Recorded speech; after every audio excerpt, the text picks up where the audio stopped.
지난 주일에 우리 빌립보서 4장 1절부터 3절까지를 가지고 말씀을 나눴습니다. 거기에 세 가지 명령이 있었습니다.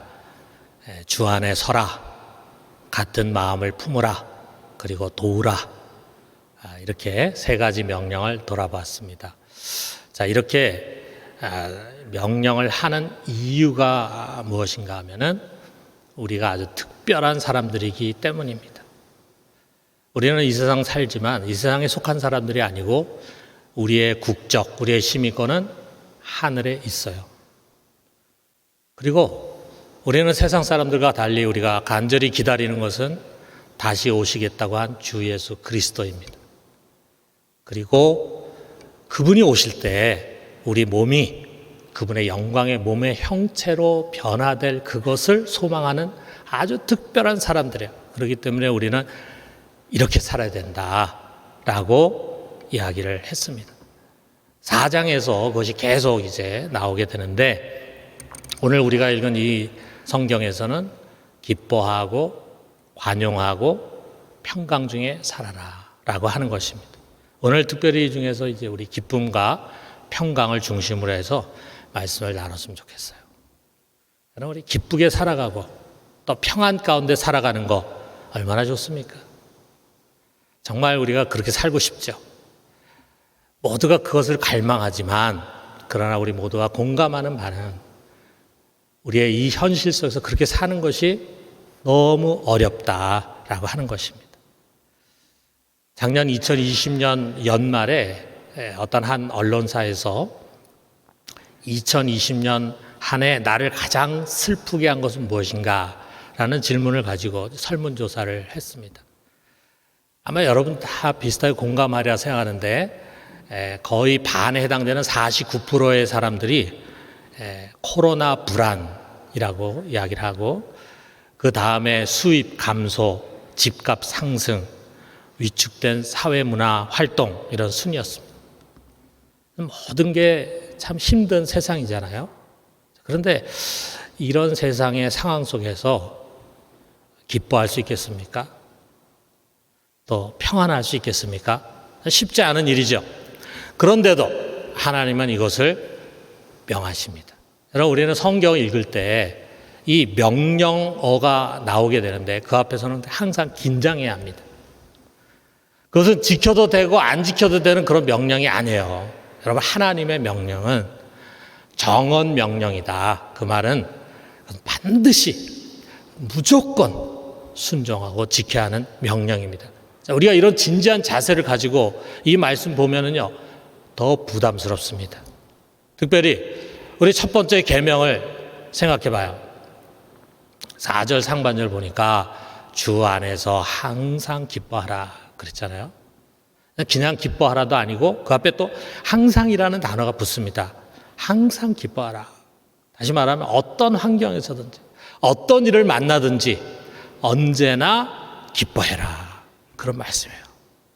그리고 이것도 그냥 한번 명령한 것으로 끝난 것이 아니라 그 다음에 다시 반복합니다. 4절 하반절 보니까 내가 다시 말하노니 기뻐하라. 이렇게 말하. 우리로 하여금 뭐 변명하거나 도망갈 길 완전히 차단하는 거예요. 자, 우리가 이런 호기심을 가지고 한번 묻고 싶어요. 그렇다면은 이런 말을 한 바울은 과연 그렇게 살았을까? 여러분 어떻게 생각하십니까? 분명 그는 그렇게 살았을 것입니다. 그렇지 않고는 이런 글을 쓸 수가 없겠죠. 아니, 그를 감동시켜서 이런 성경을 기록하게 하신 성령은요, 거짓을 허락하지 않습니다. 저자가 자신의 삶과는 동떨어진 그런 내용을 기록하도록 허락하지 않아요. 바울은 그렇게 살았습니다. 그렇기 때문에 이 빌립보서 매 장마다 그것을 이 명령을 반복하고 있습니다. 빌립보서 2장 18절 보니까 이와 같이 너희도 기뻐하고 나와 함께 기뻐하라 그랬어요. 또 빌립보서 3장 1절 보니까 끝으로 나의 형제들아 주 안에서 기뻐하라. 여러분 지금 바울이 어디 있다고 했습니까? 우리 지난 시간에 자세히 얘기했잖아요. 감옥에 있다 그랬어요. 보통 감옥에 갇힌 죄수는요 자기 몸 하나 간수하는 것도 힘들어요. 그리고 미래에 대한 불안감을 가진 사람들입니다. 그런데 바울은 도리어 기쁨과 평강을 누리고 있어요. 그러면서 그것을 우리들에게 명하고 있습니다. 너희도 그렇게 해야 된다. 자, 우리 어떻게 그럴 수가 있을까? 우리는 이 바울 속에 비결이 있는데 그것을 캐내야 합니다. 우리보다 훨씬 더 힘들고 어려운 상황 속에서 기뻐할 수 있는 비결, 염려와 근심에 사로잡히기 쉬운 곳에서 평강을 누릴 수 있는 비결, 그것이 무엇일까? 그 비결은요, 다른 무엇이 아니라 긍정적인 믿음의 눈입니다. 자신에게 일어나는 모든 것을 긍정적으로 보고 해석하고 받아들일 수 있는 믿음이에요. 여기서 기쁨, 더더구나 항상 기뻐할 수 있는 힘이 나오게 됩니다. 이 말은 다시 말하면요, 우리가 기뻐하지 못하는 것은 기뻐할 수 없는 환경에 있어서가 아니라는 거죠. 내가 처한 환경, 내게 일어나는 일을 긍정적으로 해석할 수 있는 믿음의 눈이 없기 때문이에요. 자, 여러분, 우리가 이 세상을 이렇게 슬픈 눈으로 보면은 되게 이제 마음이 우울하거나 그런 사람들은 세상을 보는 게 슬프게 보잖아요. 슬픈 눈을 보면은 모든 것이 다 슬퍼 보입니다. 여러분, 이런 글 한번 들어보세요. 유명한 글입니다. 5, 6월의 장래 행렬, 가난한 노파의 눈물, 거만한 인간, 바이올렛색과 흑색과 회색의 빛깔들, 바이올린의 쥐현, 가을밭에 보이는 연기, 산길에 흩어진 비둘기의 털, 지붕 위에 떨어지는 빗소리, 휴가의 마지막 날, 만월밤에 개 짖는 소리, 무성한 나무 위에 떨어지는 백설, 이 모든 것이 또한 우리의 마음을 슬프게 한다. 그랬어요. 물론 이 중에는 좀 슬픈 내용도 있는데 제가 볼 때는 그 아주 슬퍼할 이유가 없는데, 근데 이 사람이 이걸 다 슬프게 봅니다. 이 사람이 누구냐? 안톤 슈낙이라고 하는 독일의 작가인데요. 그 사람이 쓴 유명한 수필이 있습니다. 우리를 슬프게 하는 것들이라는 거예요. 나이 드신 분들은 옛날 중학교 교과서에 이게 실려가지고 아마 기억하고 있을 것입니다. 세상을 보는 눈이 슬프니까 모든 것이 다 슬프게 보입니다. 자, 여러분, 우리도 모르게요, 우리는 부정적인 사고에 익숙해져 있어요. 자, 어떤 가게를 운영하는 사장님인데, 가게를 운영하는 분이 이런 글을 올렸습니다. 손님이 없어도 어디 나가지 못하고, 그렇다고 매장에서 손님 올까봐 딱히 할 수 있는 것도 없고, 창살 없는 감옥이 따로 없네요. 창살은 없지만 오가지도 못하는 감옥에 갇힌 신세, 현대판 감옥입니다. 그것도 내 피 같은 돈으로 만든 감옥, 어디론가 날아가고 싶다. 이 사람 가게를 하는데, 가게를 하시는 분들은 다 공감하는 게 있을 거 아니에요?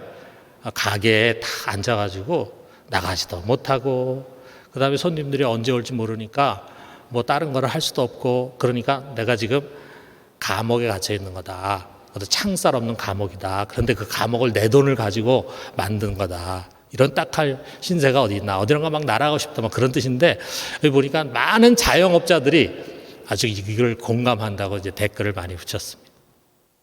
이들은 자신을 창살 없는 감옥에 갇힌 불쌍한 신세로 여기고 있어요. 여러분, 행복하겠습니까? 아니면 행복하지 않겠습니까?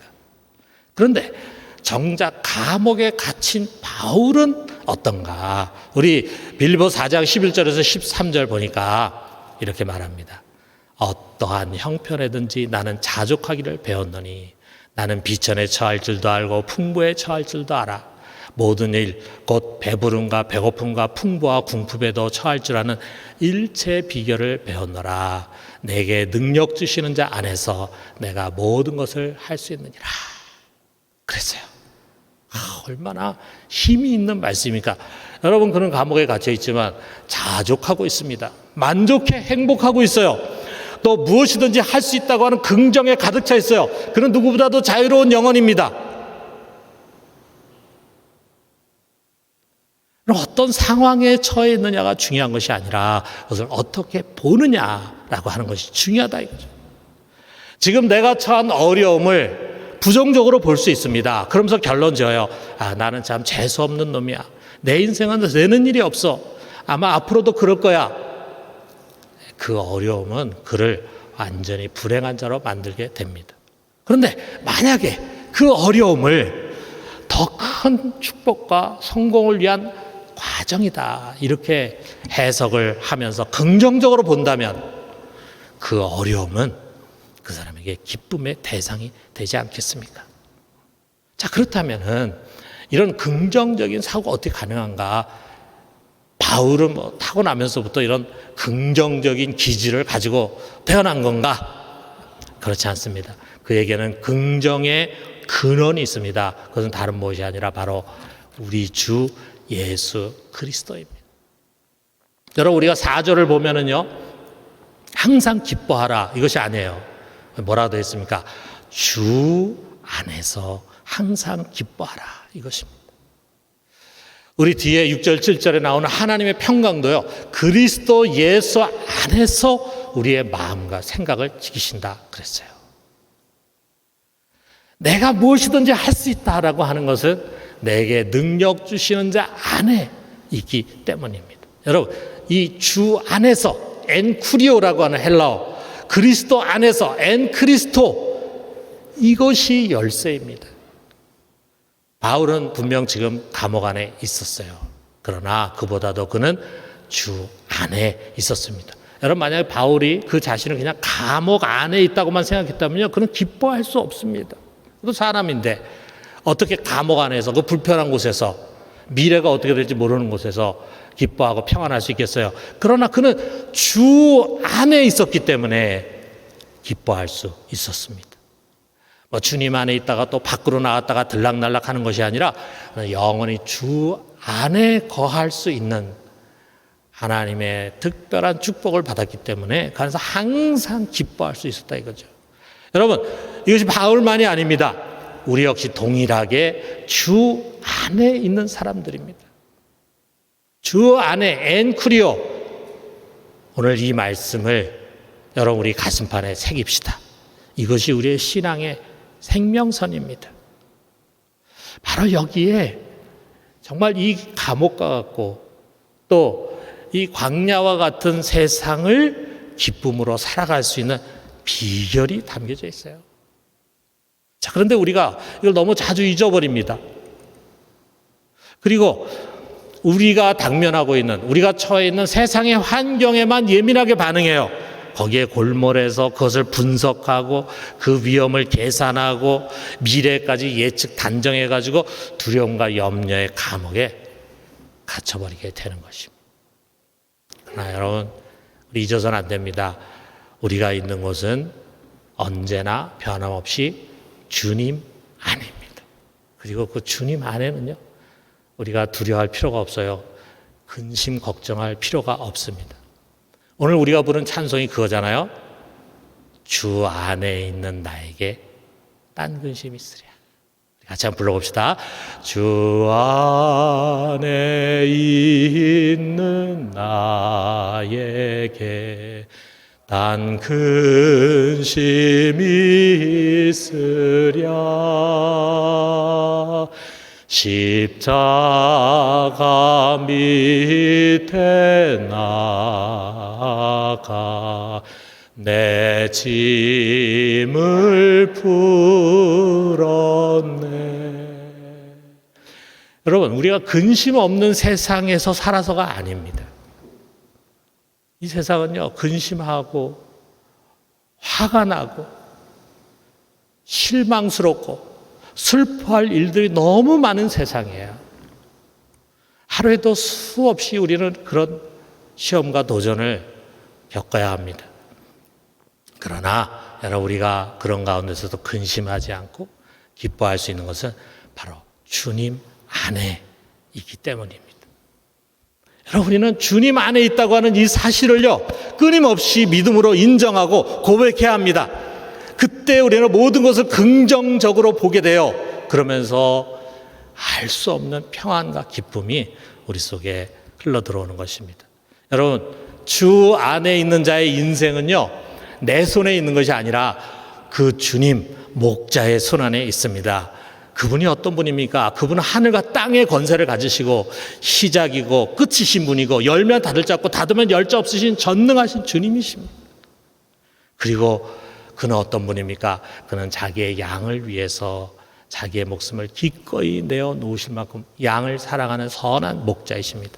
여러분, 이 전능하신 선한 목자가 우리의 인생을 책임져 주시고 인도해 주십니다.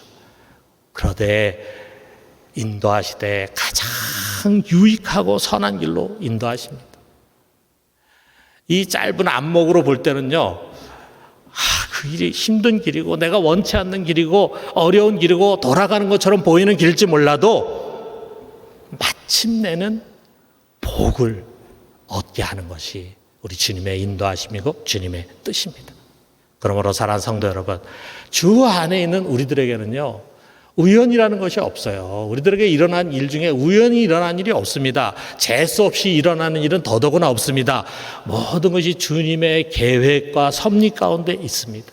형통한 길도 고된 길도 다 그분의 뜻과 허락 가운데 주어지는 것입니다.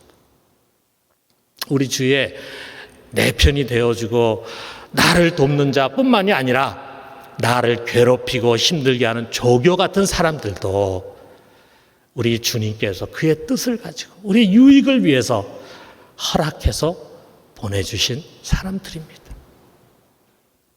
그렇다면 여러분, 우리가 주 안에 있을진데 근심할 일도 없고 당황하고 그리고 낙심할 일도 없습니다. 다 그렇게 보이죠.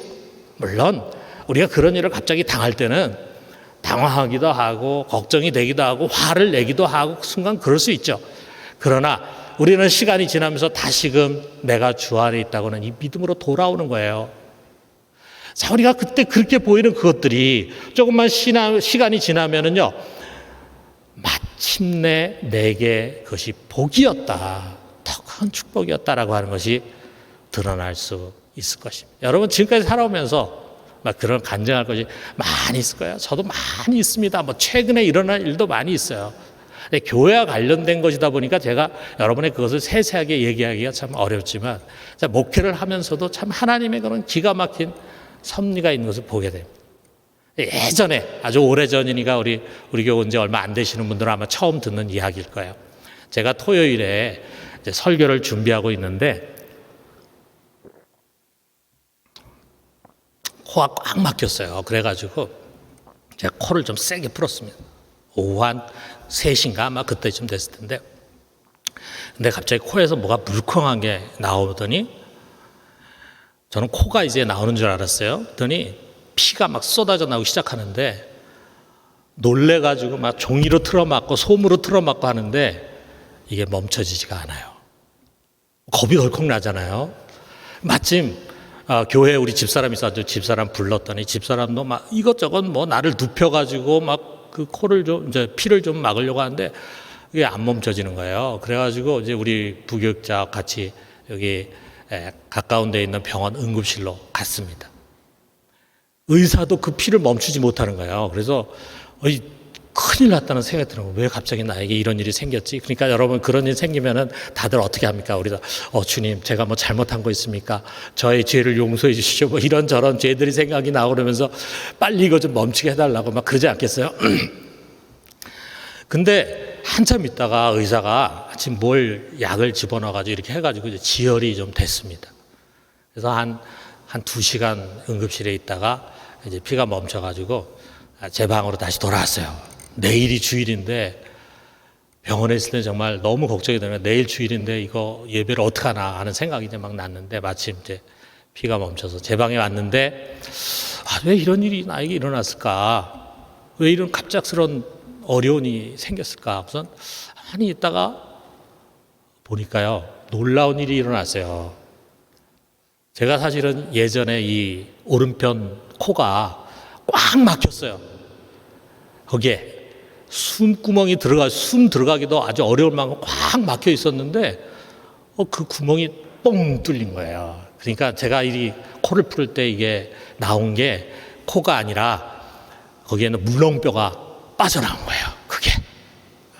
그러니까 아마 주님 왜 저에게 이런 어려움이 생겼습니까? 막 이렇게 당황해서 할 때 위에서 하나님은 야 임마 네가 그동안에 그거 아프다 그래서 기도했잖아. 내가 그 응답해 주려고 그렇게 한 건데 이 미련한 놈아 아마 이렇게 생각하셨을 거예요.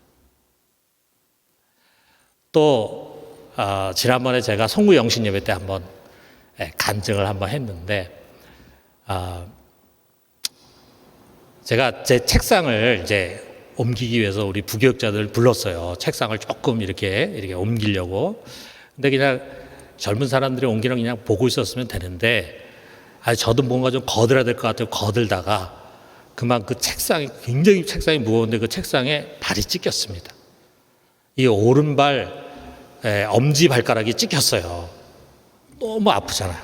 아파가지고 이제 막 그 양말을 벗고 보니까 이 엄지 발톱이 까맣게 죽어 있는 거예요.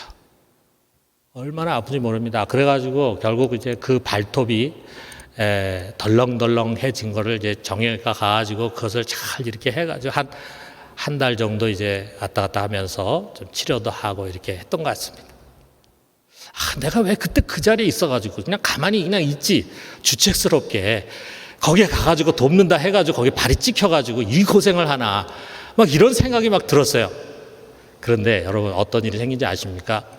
사실 그 엄지발가락은요 저에게 있어서 아픈 손가락이라고 표현할까요? 정말 보기 흉한 발가락이었습니다. 왜냐하면 그 엄지발가락 발톱이 무좀이 생겨가지고요 그 무좀이 반은 누렇게 떠 있었어요. 그래서 제가 그 엄지발가락 그 무좀을 발톱의 무좀을 고치려고 뭐 약도 많이 발라보고 뭐 약도 먹어보고 이렇게 했는데 이게 안 됐더라고요. 약이 또 독해요. 그래서 우리 피부과 선생님이 목사님 그거 죽지 않는 거니까 그냥 그대로 그냥 가지고 가시죠. 이렇게 해서 저에게 이제 그 치료를 포기하라고 이야기를 했던 거예요. 근데 제가 바로 그 엄지발가락 찧었거든요. 그래가지고 그 발가락의 발톱이 결국은 이제 나중에 다 죽었고 새로운 발톱이 났습니다. 그 새로운 발톱은 무좀이 전혀 없는 아주 깨끗한 발톱입니다. 제가 여러분에게 지금 보여드릴 수 있습니다. 정말 저는 그 선생님의 말을 듣고 그래 내가 이제 무덤에 갈 때까지 이 무좀을 가져가야 되겠다 이렇게 생각하고 있었는데 그런 일이 일어난 거예요. 제가 발톱을 찢고 왜 나에게 이런 일이 일어났을까 했을 때 하나님 그러셨을 거야. 야, 그거 다 네가 원하는 대로 발톱 고쳐주고 새 발톱 주려고 그러는 거야 임마. 짜증 그만 내. 아마 그러셨을 거라. 여러분 우리가 생각할 때 왜 이런 답답한 일이 나에게 일어났을까? 왜 이런 불행스러운 일이 일어났을까? 라고 생각하지만 그것은 나에게 해로운 것이 아니라 나에게 복을 주기 위한 하나님의 섭리예요. 우리가 그렇게 해석한다면 그래서 저는 그 다음부터는요 저에게 무슨 생각지 못한 이런 일이 생기면은 한편으로 왜 이런 일이 생겼을까 답답하다 그러면서도 다른 한편으로는 하나님이 이것을 통해서 나에게 뭘 주시려고 할까 그 호기심이 생겨요. 기대가 생깁니다. 여러분에게 찾아오는 이런저런 힘들고 어려운 일들 그것을 단순한 어려움과 불행으로 보지 말고 하나님이 나에게 복을 주기 위한 과정이라고 믿고 감사하고 기뻐할 수 있기를 바랍니다. 그렇습니다. 여러분 이제부터 우리가 어렵고 힘든 일 만날 때마다 이렇게 합시다. 여기 6절에 있는 것처럼 같이 한번 읽어봅시다. 아무것도 염려하지 말고 다만 모든 일에 기도와 간구로 너희 구할 것을 감사함으로 하나님께 아뢰라 그랬어요. 너무 귀한 말씀이잖아. 여러분 여기서 가장 중요한 단어는요 감사하는 것입니다.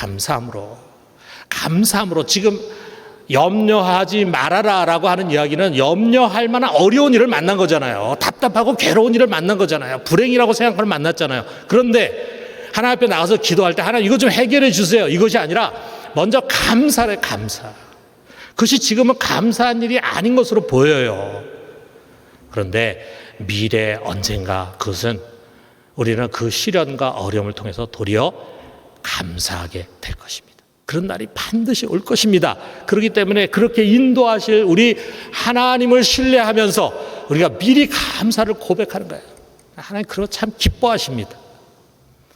여러분, 우리가 감사함으로 기도와 간구로 우리의 구할 것을 하나님께 아뢰는 거예요. 물론 하나님 모든 거 다 아시지만, 그러나 우리의 문제를 가지고 그분 앞에 나아가서 우리가 감사함으로 믿음으로 그분께 구하는 것을 하나님은 기뻐하십니다. 자, 그럴 때 어떤 일이 일어나는가? 여기 7절에 있는 말씀처럼 그리하면 모든 지각에 뛰어난 하나님의 평강이 그리스도 예수 안에서 너희 마음과 생각을 지키시리라 그랬어요. 이런 일이 일어납니다. 여러분, 여기 모든 지각에 뛰어난 하나님이라고 하는 걸 주목해 봐요. 우리의 인간의 생각과는 차원이 다르신 분입니다. 하나님의 생각, 우리의 생각과 달라요. 그의 길은 우리의 길과 달라요. 여러분, 우리는 그냥 2차원, 3차원적인 차원에서 단순하게 생각합니다. 그러나 하나님은 4차원, 5차원의 차원에서 더 멀리 보시고 더 영원 가운데 내다보십니다.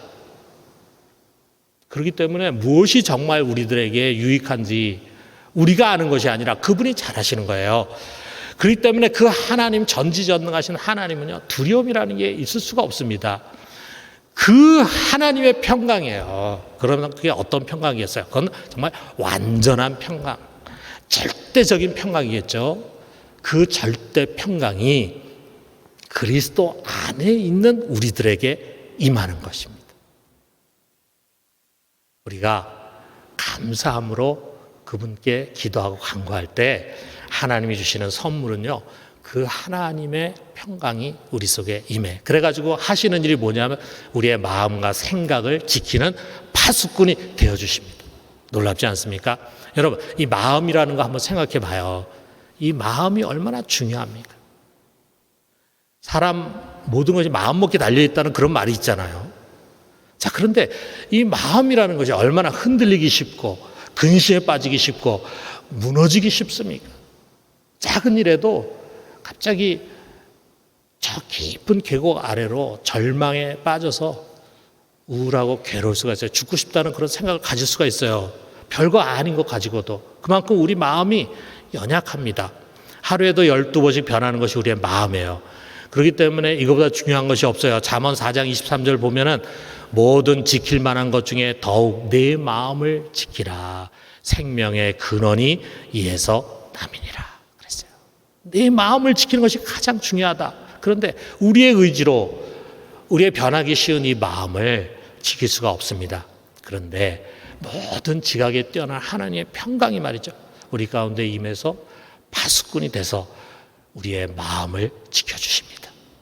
그렇게 되면요, 우리의 마음은 정말 거센 풍랑의 한가운데서도 흔들리지 않는 견고하고 안정된 심령을 갖게 됩니다. 어떤 사람들은 이런 평강을 내가 간구하는 대로 하나님께서 이루어 주실 것이라고 하는 하나님의 응답의 사인이라고 이렇게 생각하는 사람이 있어요. 물론 뭐 틀린 것은 아닐 거예요. 그러나 여러분, 중요한 것은 내가 원하는 대로, 내가 간구하는 대로 꼭 될 것이다라고 하는 확신보다 더 중요한 것은 어떤 결과가 되더라도 두려워하지 않는 평강입니다. 내가 원하는 대로 꼭 돼야 되는데 라고 하는 그런 갈급함도 중요하겠지만 어떤 결과가 되더라도 저는 두려워하지 않습니다 라고 하는 그 평강, 그것이 정말 하나님 우리에게 주시려고 하는 것이라 이거죠. 왜 우리가 그런 평화를 가질 수 있습니까? 하나님 믿기 때문입니다. 하나님의 인도하심에 대한 절대적인 신뢰, 그 신뢰에 나를 맡기는 것입니다. 어떤 결과가 주어지든 어떤 상황을 만나게 되든 상관없이 그분의 선하신 뜻 앞에서 나는 어린아이와 같은 쉼과 평안을 얻게 됩니다. 우리 시편 131편 2절이 그것을 표현하고 있어요.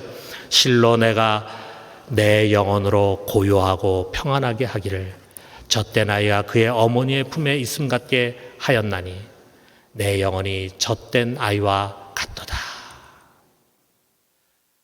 어머니의 품 안에 있는 젖된 갓난 아기가 그 품 안에서 깊은 잠을 잘 수 있는 것처럼 우리는 어떠한 상황 속에서도 마음의 깊은 평안과 안정감을 가지고 그 모든 것을 극복해 나갈 수 있을 것입니다. 그러므로 주 안에 있는 성도 여러분, 지금 여러분이 처한 환경, 여러분에게 일어나는 일을 가지고 무엇이 잘못되었다고 생각하면서 너무 낙심하고 염려하고 두려워하지 마십시오. 우리 목자 되신 주님 변함없이 여러분 붙들고 계심을 잊어서는 안 됩니다. 우리의 지각을 뛰어넘는 섭리로 그분은 우리를 지금 인도하고 계십니다. 이것을 굳게 신뢰함으로 평강을 누립시다. 기뻐하고 감사합시다. 이 은혜가 우리 모두에게 넘치기를 주님의 이름으로 축원합니다.